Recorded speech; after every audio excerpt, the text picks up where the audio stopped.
Ayan, bibigyan natin ng ulam. Ayan, bakit?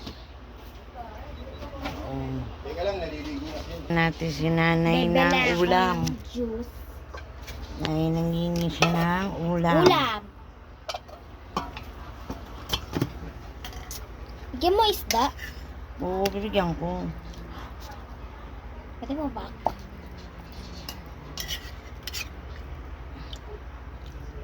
Hoy! Hoy! Hoy! Ito ulam ko, Franz.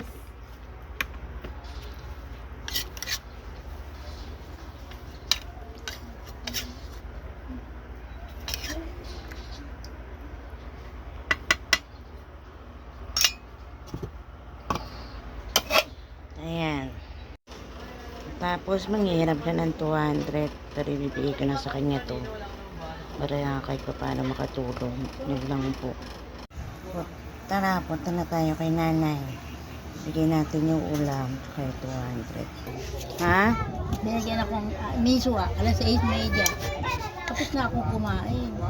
Eh, nakikita kasi nila Oo. na ano, Kaya, na binibigyan mo kita ako. pagkain.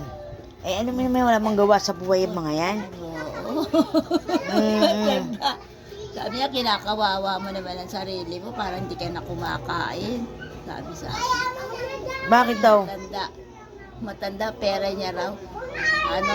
70,000. Tapos sasangla ko raw itong bahay ko sa kanya, 20,000. Ano sasala yung bahay? 5,000 nga binibili sa akin. 50,000 at saka 15, 15,000. Bali, 65,000. Siya, 20,000 lang. Diyos, Marioso, may bahay ng 20,000 lang. Binibigay sa akin, binibenta sa akin, 65,000. Bahay